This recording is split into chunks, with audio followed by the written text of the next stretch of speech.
पश्चिम बंगाल में बदलाव की हवा अब साफ नजर आ रही है। नई शुभेंदु अधिकारी सरकार ने ममता बनर्जी के तृणमूल कांग्रेस शासन के 15 सालों में जारी किए गए 1.69 करोड़ SC, ST और OBC जाति प्रमाण पत्रों की पूरे तरीके से सत्यापन की प्रक्रिया शुरू करने का आदेश दे दिया है। यह फैसला सिर्फ प्रशासनिक नहीं बल्कि ममता राज के तुष्टीकरण और वोट बैंक पॉलिटिक्स पर सीधा प्रहार है। पिछड़ा वर्ग कल्याण विभाग की ओर से सभी जिला मजिस्ट्रेटों को जारी पत्र में ये कहा गया है कि 2011 से अब तक जारी सभी प्रमाण पत्रों की जांच हो।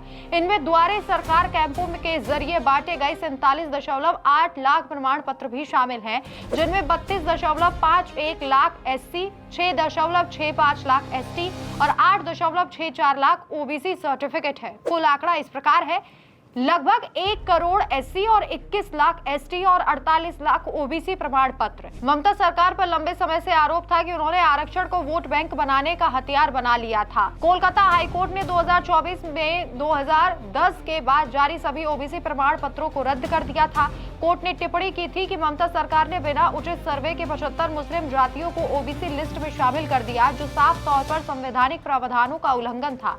राष्ट्रीय पिछड़ा वर्ग आयोग ने भी मुस्लिम जातियों को केंद्रीय सूची से बाहर किया। भाजपा का आरोप था कि TMC ने जानबूझकर असली पिछड़ों का हक मारा और खास समुदाय को फायदा पहुंचाया। द्वारे सरकार नाम से प्रचारित जन कल्याण कार्यक्रम असल में सर्टिफिकेट बांटने का बड़ा हथियार बन गया। जैसे चावल राशन बांटकर वोट खरीदे जाते थे, वैसे ही जाति प्रमाण पत्र बांटे गए। फर्जी दस्तावेज जमा करके पैसे देकर या राजनीतिक सिफारिश पर सर्टिफिकेट जारी किए गए। नतीजा ये रहा कि असली SC, ST, OBC युवाओं को नौकरी, शिक्षा और सरकारी योजनाओं में जगह नहीं मिली, जबकि गलत लाभार्थी आरक्षण का फायदा उठाते रहे।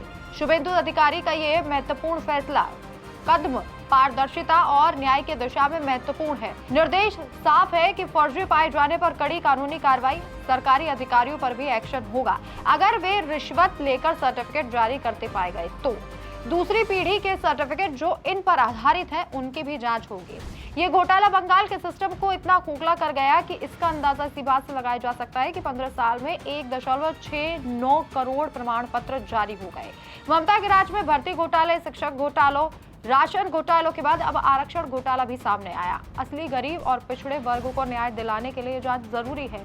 शुभेंदु सरकार का ये फैसला बंगाल में सबका साथ सबका विकास की दिशा में ठोस कदम है। जो लोग फर्जी सर्टिफिकेट पर आरक्षण का लाभ उठा रहे थे, उनका समय अब खत्म होने वाला है।